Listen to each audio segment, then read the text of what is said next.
A massive python attacked a powerful bull in the wild, but the bull's reaction shocked the rangers who were watching. "What happens next will leave you speechless," the python struck. Its body, thick as a tree trunk, coiled around the unsuspecting bull with terrifying speed, dust exploding into the air as Brutus roared in rage. The ground shook beneath the struggle, hooves tearing deep furrows into the dry soil while the riverbank came alive with chaos. Water splashed upward as the bull stumbled sideways, trying to shake off the living rope that tightened with each second. The python's scales shimmered in the fading sunlight, patterns rippling like oil as it constricted, its power drawn from the hunger of weeks spent waiting for such an opportunity. From a ridge above the river, Daniel Reeves' breath caught in his throat. His eyes, sharp and unblinking, tracked every violent twist of the bull's body, every shift of the python's coils. He had seen predators before, lions, leopards, even crocodiles dragging gazelles into the shallows, but nothing like this. The bull was legendary in the reserve, unmatched in strength, a beast that intimidated predators without lifting a horn. And yet here it was, forced to its knees by something Daniel had thought would never dare challenge it. "Chief, we have to help him!" Daniel's voice cracked with urgency. His hands went instinctively to his rifle slung over his shoulder. He could almost feel the cool steel against his palms, the imagined relief of ending this nightmare with a single shot. But before he could raise the weapon, a hand caught his arm. Elias Thorne, his mentor and superior, stood beside him, eyes fixed on the battle below. The old ranger's face was carved with lines of sun and age, but his expression was unreadable, almost cold. His grip was strong, steady, the kind that communicated not just authority but certainty. "Wait," Thorne said quietly. His voice carried the weight of years, firm but calm, even as dust and cries echoed from below. Daniel jerked his arm free, frustration boiling up inside him. "Wait, he's going to be crushed. Look at him, he can't breathe." His voice rose, sharper now, his young features flushed red with helplessness. But Thorne didn't turn his head. His eyes remained locked on the riverbank, unblinking. "Not yet." Watch, the command was sharper this time, more forceful, but it only deepened the knot in Daniel's chest. He wanted to move, to act, to leap down the ridge and fight alongside the bull, but Thorne's words pressed against him like an invisible wall. His mentor had never been reckless, never careless with life. If Thorne said to wait, there had to be a reason. But what reason could possibly justify letting Brutus suffocate beneath a predator's coils? Below them, Brutus's roars filled the air, guttural and raw. His horns gouged the earth as he thrashed violently, muscles rippling beneath his hide. Dust and clumps of dry grass flew into the air, but the python was relentless, its coils shifting higher, tightening around the bull's chest. The sound was horrific, flesh compressed, bones creaking under unnatural force. Daniel could feel each constriction in his own ribs, his breaths shallow as if he too were caught in that crushing grip. "Chief, I don't understand," Daniel said, softer now, almost pleading. His gaze flicked between Brutus and Thorne. "Why are you letting this happen? What if he—" He couldn't finish the sentence. Thorne finally spoke, his words low, almost swallowed by the chaos below. "Some fights aren't meant to be interrupted. You'll see." Daniel's stomach churned. He didn't want to see. He wanted to save. Yet even as his instincts screamed at him to act, something in Thorne's tone silenced him. It wasn't indifference. It was knowledge. The old ranger knew something Daniel didn't. The python shifted again, adjusting its grip. Its head rose high, tongue flickering in the air, eyes like dark stones glinting in the sunlight. For a brief moment, Daniel felt its gaze sweep toward the ridge, as if it recognized watchers above. A chill ran through him. This wasn't just a predator acting on instinct. It was deliberate, precise, almost calculating. Brutus bucked violently, his massive body slamming against the ground. Dust and grit swirled around him, carried by the hot wind. His eyes, wild and bloodshot, searched the horizon as if calling for something beyond the strength of his body. His hooves tore at the riverbank, dragging furrows toward the water, but the snake followed every move, adjusting, coiling tighter. Daniel's knuckles turned white as he gripped the strap of his rifle. Every second felt like an hour, every sound magnified. The hiss of the python, the guttural bellows of Brutus, the rush of the river. His mind raced. What if Thorne was wrong? What if Brutus fell? Could he live with the guilt of standing still when he had the power to end it? Thorne, meanwhile, was motionless. His shadow stretched long across the ridge, a silent figure who seemed rooted to the earth. His calmness was infuriating to Daniel, but there was also something terrifying in it. It was as though Thorne had been waiting for this moment, expecting it, even welcoming it. "Why aren't you afraid?" Daniel demanded, his voice breaking through the noise. "I've seen fear," Thorne answered, his tone quiet but steady. "This is not it. Watch closer." Daniel's eyes darted back to the riverbank, heart hammering. Brutus had collapsed onto his knees now, his body trembling under the strain. The python's coils gleamed in the sun, muscles rippling with every squeeze. The bull's bellows grew weaker, ragged, but still defiant. Daniel clenched his jaw, torn between obedience and the desperate urge to save the creature he had grown to admire. In that moment, the reserve itself seemed to hold its breath. Birds had fallen silent. Even the wind paused, waiting. The great bull's fate hung in the balance, a battle of strength, will, and something Daniel couldn't yet name. His heart raced with questions that Thorn refused to answer, doubts gnawing at him as the scene played out like a nightmare carved into reality. Daniel shifted his weight forward, unable to stand still any longer, when Thorn's hand shot out again, gripping his sleeve. His voice came low but sharp, cutting through Daniel's turmoil like a blade. "Watch first. You must see this." The words struck Daniel harder than the python's coils ever could. He froze, torn between obedience and his instincts, his eyes locked on the riverbank where dust, muscle, and scales collided in a struggle unlike anything he had ever imagined. His mind swirled with questions, but one thought screamed above all others. Was Thorn testing him, or was he hiding something about this bull's nature? The python's coils tightened, crushing down on Brutus's chest like an unbreakable vice. The bull's great body shuddered under the pressure, his nostrils flaring as he fought for air, each desperate breath sounding like a thunderous gasp torn from deep within his lungs. Dust rose around them in thick clouds, carried on the hot air as the ground trembled beneath their violent struggle. The snake's scales gleamed in the dying light, muscles rippling with unnatural strength, every movement calculated and merciless. Daniel's heart pounded in his ears so loudly it drowned out everything else for a moment. His fingers trembled on the strap of his rifle as the scene unfolded below him. He had watched snakes kill before. Quick strikes on antelope, the silent suffocation of smaller prey, but this was beyond anything he had ever witnessed. A python, bold enough to challenge Brutus, the most feared and respected beast in the reserve, seemed like madness. Yet here it was, unrelenting, intent on bringing the bull to his knees. Brutus staggered under the crushing grip, his massive hooves digging deep grooves into the muddy bank as he struggled to keep his footing. For an instant Daniel thought the bull would collapse, his chest visibly compressed beneath the coils.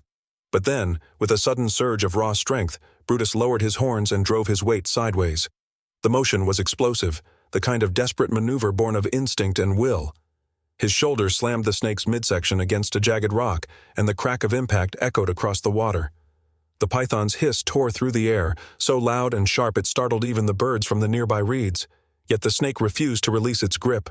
Its coils flexed again, tightening further, determined to finish what it had started. Brutus bellowed in pain and rage, his roar rolling across the grasslands like thunder. Daniel's hands finally moved. He yanked his rifle free and snapped it into position, his pulse thundering. Sweat stung his eyes, but he didn't care. All he saw was the snake crushing the breath from Brutus. His finger hovered over the trigger, ready to fire. Before he could squeeze it, Thorn's hand clamped down on the barrel, lowering it firmly but without panic. His face was unreadable, carved in stern lines, his eyes locked on the chaos below. "No bullets," the chief muttered, his voice steady, almost chilling in its calm. "This is his fight." Daniel's jaw clenched, his teeth grinding as he turned on his mentor. "His fight? He's dying. If we don't do something now—" "Quiet." Thorn's command was sharp, but his voice never rose. "Watch." Daniel's insides twisted. He wanted to scream, to pull the trigger anyway, but Thorn's certainty held him still. The older ranger's gaze wasn't just watchful, it was knowing. He was waiting for something, expecting Brutus to do more than merely struggle. Daniel couldn't understand it, and the not knowing burned worse than the helplessness. Down below, Brutus suddenly shifted again. With an effort that sent tremors through the earth, he dropped to his knees and rolled, slamming his bulk sideways into the ground. The python's body, thick as a tree trunk, disappeared beneath the bull's weight. Dust exploded into the air, mixing with loose scales as the snake thrashed violently. Its tail lashed across the ground like a whip, striking rocks and grass with terrifying force. Daniel gasped. For a moment, it looked like Brutus had won. The bull's massive body pinned the snake down, and his horns gouged at the soil as he pressed harder, trying to crush his enemy beneath him. Daniel's pulse quickened with relief, a flicker of hope finally breaking through. But then his eyes caught something that froze his blood. The python's head wasn't trapped beneath the bull. It had slipped free, scales slick with mud, its body still pinned but its jaws unbound. Slowly, deliberately, the serpent slithered forward, its tongue flicking the air, its dark eyes fixed upward, toward the ridge where the rangers stood. Daniel's breath caught in his throat. "Chief, it's coming!" Thorne's expression didn't change. His voice cut through Daniel's panic with authority. "Back!" The chief's hand clamped onto Daniel's shoulder, dragging him behind the ridge just as the python's head lunged upward. Its fangs struck the dirt where Daniel's boot had been seconds earlier, driving deep into the soil. The sound was sickening, a violent strike meant for flesh. Daniel stumbled, his chest heaving as he landed hard on the rocky ground behind cover. His hands shook, adrenaline roaring through his veins. For the first time, the danger wasn't just Brutus's. It was theirs as well. The predator's reach was longer, its hunger broader than he had imagined.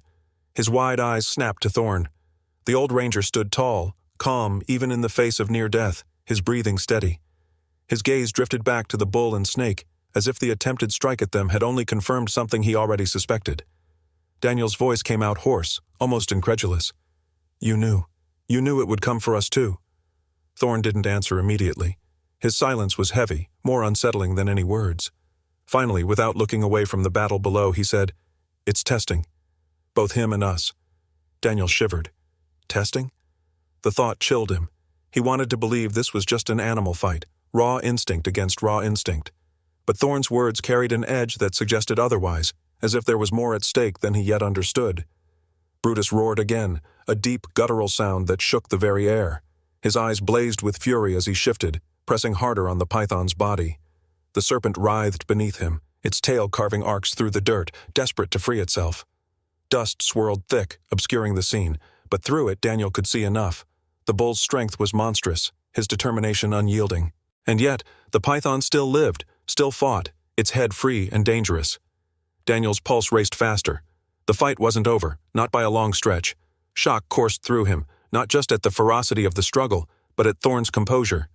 Where Daniel's heart threatened to leap out of his chest, the chief stood steady, as if he had seen this before, as if he had known Brutus could endure far beyond what seemed possible. It unnerved him. It made him wonder. As the dust thickened, scales flashing and muscles straining in the fading light, Daniel felt a realization settle deep in his chest, heavy and undeniable. Brutus wasn't just another bull. There was something different about him, something Thorne wasn't saying, something that made this fight more than survival. As the python writhed and Brutus roared, the young ranger began to understand. This was no ordinary bull. Here's the fully expanded Part 3, written as a 7,000-plus character immersive chapter. Brutus's horns struck like lightning. Pinned against the python's crushing coils, the bull did not thrash aimlessly as Daniel had feared. Instead, with a sudden deliberate motion, he angled his massive head, hooked one horn under the snake's scaled body, and wrenched it free in a violent jerk. The motion was so precise, so calculated, that Daniel's breath caught in his throat. It wasn't instinct alone. There was purpose in the way Brutus fought back. The python hissed, its coils shuddering, its body tightening again in fury. The thick muscle wrapped harder around the bull's ribs, the sound of strained bone echoing faintly in the still air. Dust rose as Brutus's hooves scraped the ground for leverage, his nostrils flaring, his eyes burning with an animal fire that looked disturbingly human in its clarity. Daniel's pulse raced. His hands twitched at his sides as if ready to intervene, though he knew stepping closer would be suicide. He could only watch as the duel unfolded in brutal silence, broken only by the grinding of horn against scale and the harsh wheeze of the constrictor. "Look at him," Daniel whispered under his breath, disbelief coloring his voice. He's thinking." Chief Thorne stood beside him, arms folded, his weathered face shadowed beneath the wide brim of his hat. His expression was unreadable, though his eyes narrowed, studying every movement of beast and serpent alike. The python shifted tactics, slithering backward, trying to retreat into the water, its instincts telling it the prey was too dangerous. But Brutus was beyond letting it go. With another jerk of his head, he tore more of the python's body free and pressed forward, forcing the snake toward the rocky bank. Then, with a massive surge of strength that shook his entire frame, Brutus lunged. His horns dug under the python's middle, and with one brutal heave, he flipped the snake out of the water and slammed it onto the dry bank. The impact cracked against stone like a drumbeat. Dust exploded into the air. The bull's hooves rose and fell with relentless rhythm, trampling the serpent's writhing form into the earth. Each stomp sent vibrations through the ground, rattling Daniel's bones, the violence both terrifying and awe-inspiring. The rangers nearby stood frozen, unable to tear their eyes away. None of them had seen such raw defiance from an animal so close to death. Daniel wanted to shout, to cheer, but something in the corner of his vision stopped him cold. A thin red stain trailed down Brutus's side. Blood. He stepped closer, squinting through the haze of dust. The bull's flank was punctured, two deep wounds, oozing crimson, The sight struck him harder than the violence of the fight itself. "Chief!" Daniel's voice cracked. "He's bleeding. Badly." Thorn's gaze followed Daniel's trembling hand, his expression darkening as he took in the wounds. He spoke low, his words carrying the weight of final judgment. "He won the fight," Thorn said, his voice heavy with solemn respect. "But the poison may finish what the snake could not." Daniel's stomach dropped. "Poison?" "The python's fangs broke skin," Thorn explained grimly, his tone flat but steady. "Its venom works slow but sure. The bull may not see another sunrise." The words hollowed Daniel's chest. Brutus, who had fought with such controlled fury, who had defied the odds before their very eyes, was dying. "No," Daniel muttered, shaking his head, anger and desperation flooding him. "No, not like this." Against Thorn's warning glance, Daniel rushed forward. The dust stung his eyes, the air thick with the musky stench of snake and sweat-soaked earth. He tore a strip of cloth from his own shirt and pressed it hard against the wound, his hands slick with blood almost immediately. "Hold on, boy. Hold on," Daniel whispered, his voice trembling, as though the bull could understand. "You didn't fight this hard to fall now." Brutus staggered under his touch. His massive body shivered, his knees buckling, until with a bone-rattling thud he collapsed beside the water's edge. The ground seemed to quake with the impact. For a moment, silence reigned. Even the birds that had circled above had gone still, as if nature itself was holding its breath. Daniel dropped to his knees beside the bull, pressing harder against the wound, his face pale and desperate. His mind screamed at him to do more, to save Brutus, but he had nothing. No medicine, no tools, only bloodied hands and hope. "This can't be it," he said aloud, though whether to Thorn, to the Rangers, or to himself, he didn't know. His voice broke under the weight of it. "Not after everything." The men behind him shifted uneasily, their whispers carrying faintly. They had witnessed Brutus's power, but they saw only death now. Then, against every expectation, Brutus moved. With a groan that shook his frame, the bull pushed his chest off the dirt. His legs quivered violently, the effort monumental, but he rose, inch by inch, until he stood again, towering though broken. His breaths came ragged, his eyes glassy, but there was no mistaking the fire still burning within him. And then he did the unthinkable. He turned his head, his gaze fixed on the python's lifeless body, and with staggering steps crossed back to it. Dust clung to his sweat-soaked hide, blood streaked his flank, yet he lowered his head once more. With a sudden forceful stomp, Brutus crushed the serpent beneath his hoof, a final declaration to the world. The sound echoed like thunder. It wasn't survival alone, it wasn't instinct. It was victory claimed with purpose. The Rangers were struck dumb. Not one man spoke, their silence louder than any cheer could have been. Even Daniel, though every fiber of him wanted to shout in triumph, could only stare, his chest tight with something beyond awe. What he had just seen wasn't natural, it was legend being born before his eyes. But through the haze of dust, his gaze shifted to Thorn. The chief hadn't moved, his weathered face carved in stone. His eyes, however, were steady, sharp, almost knowing. And in that moment, Daniel understood. "You knew," Daniel said, his voice breaking between accusation and disbelief. His body trembled, his bloodied hands tightening around the cloth still pressed against Brutus's wound. Thorn didn't answer. The silence that followed was heavier than any words. Here's the expanded part 4 of your story, built into a full immersive chapter with cinematic pacing, deep characterization, and seamless build-up, ending with the exact line you gave. The celebrations at Cambora Reserve began before dawn. By the time the first rays of sun stretched over the acacia trees, villagers had already gathered at the outer fence, eager for a glimpse of the bull who had defied death. Brutus, with his scarred hide and steady stance, had become more than an animal. He was a symbol. Whispers ran through the crowd, voices low but fervent. "They call him the untouchable one," said an elder, his eyes glinting as he leaned on his staff. "The python failed where others would have perished. This bull carries something sacred." Daniel stood among the Rangers on the observation platform, his uniform dusty from sleepless nights spent pacing around Brutus's enclosure. The cheering and applause from the villagers only deepened the knot in his chest. He did not feel joy. He felt unease, heavy and unrelenting. He had seen it clearly, the python's venom sliding into Brutus's veins, the desperate heaving of the bull's lungs as life seemed to slip away. Survival had not been possible, not by natural means. Yet here Brutus stood, alive, bellowing with such force that the earth itself seemed to answer. Daniel's pride clashed violently with his doubt, a storm of emotions he could not shake. Thorn, however, appeared unmoved. The old warden strode across the platform with his usual authority, giving orders to the junior Rangers to manage the crowd. His voice carried over the noise, calm and firm, as though nothing unusual had happened. but Daniel had noticed the change in him since the python attack. Thorn's focus was no longer outward, on protecting the reserve from threats, but inward, on Brutus himself. Over the next few days, Daniel watched in silence as Thorn began ordering new structures to be built. Reinforced gates, higher walls, steel barriers where once only wooden fences stood. When Daniel asked the work crews why they were putting in so much iron, they shrugged and replied, "Orders from the top." The realization struck him like a blow. These weren't defenses meant to keep predators out. They were cages designed to keep Brutus in. Late one night, when the reserve was blanketed in stillness, Daniel found himself unable to keep quiet any longer. He walked across the yard, his boots crunching softly on the gravel, until he reached Thorn's quarters. A single lamp burned inside, its glow spilling through the half-open shutters. Daniel knocked once, then pushed the door open. Thorn was seated at his desk, his hands clasped tightly together, staring at a stack of old, weathered files. He looked up slowly, his eyes tired, but sharp. "What is it?" Thorn asked, his tone clipped, though not unkind. Daniel closed the door behind him and stepped forward, his voice low but steady. "Why are you building cages around Brutus?" The question hung in the air, heavy and dangerous. Thorn leaned back in his chair, studying Daniel in silence. His jaw tightened, and for a moment, Daniel thought he might dismiss him with a wave. But instead, Thorn sighed, rubbing his temples with the tips of his fingers. "You've seen it, haven't you?"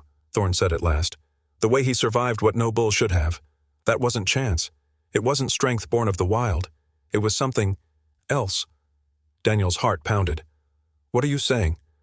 Thorn stood and walked to a cabinet in the corner, pulling out a folder thick with papers. He laid it on the desk and pushed it toward Daniel. Inside were faded photographs of young bulls, charts of lineage, medical notes scribbled with codes and symbols Daniel did not recognize. "Years ago," Thorn began, his voice heavy with reluctance, "before you joined us, the reserve entered into a program with breeders from the city.